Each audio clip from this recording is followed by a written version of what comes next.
kerja yang ada di Papua. Bukan main-main. Ini bisnis jangka panjang. Ini bisnis dengan keuntungan yang sangat besar. Freeport sebagai salah satu perusahaan Amerika adalah perusahaan yang diselamatkan karena terselamatkan karena ada perjanjian New York Agreement. Kenapa? Karena Freeport adalah perusahaan yang udah bangkrut. Bukan perusahaan emas mulanya, tapi perusahaan sulfur. Perusahaan yang hampir bangkrut karena ada revolusi 1959 di Kuba. Diusirlah mereka. Berpikir toh, ini investasi mau dibawa kemana nih? Ini modal mau dibawa kemana? Dapatlah mereka informasi. Oh, ada emas. 1938, Jacques Dozy menemukan emas. Tapi tidak dieksplorasi lebih jauh dan tidak dieksploitasi oleh Belanda. Jadi perusahaan Amerika ini sampai sekarang keuntungannya triliunan dolar ya karena mengeruk sumber daya alam Papua. Freeport. Dan yang kita lihat sekarang ya cekungan dari gunung itu. Tapi itu dulu. Cekungan itu sudah tidak beroperasi lagi. Mereka beroperasi dengan membuat terowongan-terowongan yang dalam dan panjang. Artinya mereka sangat sulit dideteksi sejauh mana panjang dan dalamnya eksploitasi tambang emas atau bahan-bahan mineral lainnya. Nah, disitulah kepentingan Amerika. Di situ juga kepentingan Australia sebagai salah satu negara yang berinvestasi. Ada modal Australia, yaitu Rio Tinto di sana dan di berbagai anak-anak perusahaan. Itu baru yang satu kita lihat adalah yang terbesar. Belum lagi investasi tempat lain di tanah Papua. Jadi kalau ada yang bilang bahwa tidak ada hubungan ini, ngapain kita demo ke kedutaan besar Amerika? Tidak ada hubungan. Masalah Papua masalahnya kan tidak. Indonesia sampai hari ini bisa bercokol karena ada sokongan proyek-proyek pelatihan militer, pelatihan polisi, baik dari Australia maupun dari Amerika, berupa pelatihan maupun berupa sokongan peralatan dan sebagainya. Kenapa bisa bertahan sampai sekarang? Yang kedua, kita mau bilang sama teman-teman, kita sempat mendiskusikan apakah ini benar atau tidak ada orang Papua dilibatkan dalam New York Agreement. Dalam situs-situs Indonesia kita menemukan ada orang-orang Papua pro Indonesia. Tapi ketika kita cek dalam bahasa Inggris, tidak ada orang Papua dilibatkan di dalam pembahasan New York Agreement. Tidak. Artinya apa? Artinya yaitu rasisme. Rasisme itu bukan sekedar bilang putih, hitam, bau, monyet. Bukan itu saja. Ada rasisme yang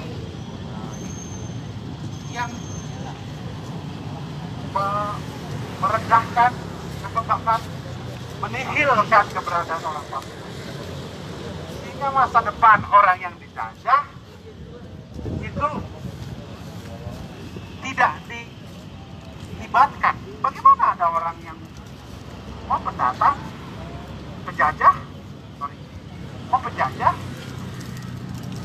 kulit putih dari Belanda sana, mau memperbincangkan masa depan kami dengan orang rambut ikal kulit coklat, pemerintah Indonesia,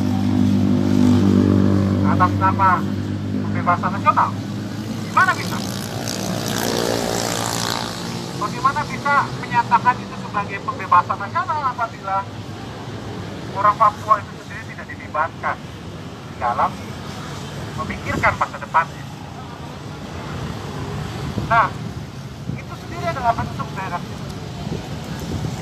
Jadi, setiap kekuasaan politik dari kelas yang berkuasa dalam tatanan kolonialisme dan juga tatanan imperialisme membutuhkan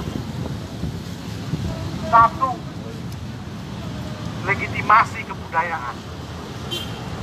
Legitimasi kebudayaan itu adalah bahwa kalian, orang Papua, tahun 60-an adalah masyarakat yang hidup di zaman batu dan tidak bisa mengatur dirinya sendiri. Seperti itu yang terjadi di tahun 60-an. Pandangan-pandangan yang dikembangkan oleh kolonialis dan imperialis. Karena itu, kita harus sadar keberadaan polisi Indonesia, tentara Indonesia, birokrasi di Indonesia mendapatkan sokongan besar bukan hanya dari Australia, bukan hanya dari Inggris, tapi yang lebih utama adalah dari Amerika. Karena itu bertanggung jawab sejak perjanjian New York itu sampai hari ini, dimana sampai hari ini Amerika memastikan penjajahan berlangsung dalam waktu cukup panjang. Dan ketika otonomi khusus diberlakukan dan akan diperpanjang, atau kita menyebutnya second term, jilid kedua begitu, apakah itu diprotes oleh Amerika, oleh Australia? Kenapa? Karena kepentingan nasional mereka adalah kepentingan mengamankan investasi. Jadi kalau ada yang stop tuduh kita bahwa kita tunggangi Amerika kan, tunggangi Australia kan, tunggangi Inggris, Amerika, Australia, semua satu kepentingan. Kepentingannya adalah memastikan investasi mereka aman. Dan investasi mereka aman ya bersama Indonesia. Kenapa?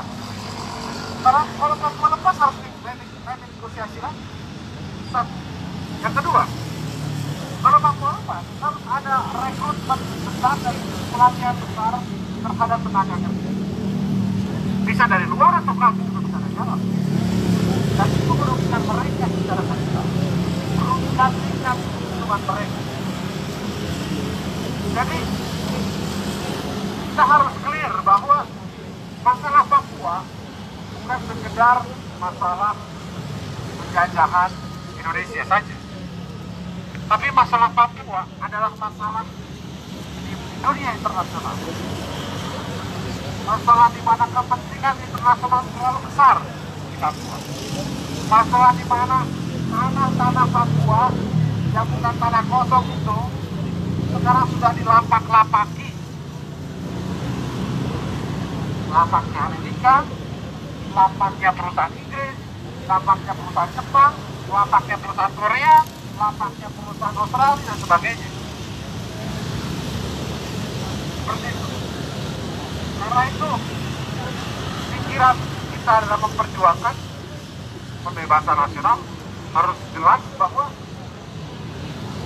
perjuangan pembebasan nasional adalah perjuangan yang tidak hanya lepas dari kolonialisme, tapi juga lebih jauh lagi adalah lepas dari imperialisme. Besok kita akan memperingati 1 tahun hari tragedi rasisme yang membuat banyak teman-teman kita ditangkap, termasuk saya, Abron, Dano. Dan masih banyak teman-teman kita lainnya, Papua, Sorong, di Wamena, di Manokwari, masih ditahan sampai hari ini. Tidak semuanya mereka dikenakan pasal makar, tapi harus kita anggap mereka adalah tahanan politik. Kenapa? Meskipun mereka dikenakan pasal pengerusakan lah, pasal penghasutan lah, pasal pencurian apa, momentum di mana mereka ditangkap adalah momentum di mana mereka terlibat di dalam aksi melawan rasisme. Kita harus sampaikan kepada publik bahwa Tapol bukan hanya kami, saya, Ambrose, Danau, bukan. 23 orang di Papua adalah Tapol. Belasan orang di Wamena adalah Tapol. Kawan-kawan yang ditahan hari ini di Maibrat adalah Tapol. Kawan-kawan yang sekarang ditahan di Sorong adalah Tapol. Meskipun mereka bukan pasal makar. Kenapa? Karena di Papua cara rezim untuk mengurangi jumlah Tapol agar terlihat sama begitu adalah dengan mengkriminalisasi peserta aksi ataupun aktivitas kita. Karena itu kita terus kampanyekan teman-teman kita yang sekarang ditangkap. Sekarang hari ini tambah lagi ditangkap, dibubarkan. Yaitu Wamena. Jadi cara rezim mengatasi masalah adalah cara menambah masalah. Cara aparat kepolisian, aparat TNI, cara pemerintah Jokowi masalah Papua tidak bisa diselesaikan dengan menambah sekitar kilometer sekarang. Masalah Papua tidak bisa diselesaikan menambah jumlah bandara atau pelabuhan. Masalah Papua harus diselesaikan dengan mengembalikan sejarah rakyat Papua ke dalam rel yang sebenarnya. Yaitu apa? Yaitu hak menentukan nasib sendiri yang telah dimanipulasi berkali-kali oleh rejim hari ini maupun rejim sebelumnya. Terima kasih. Wah.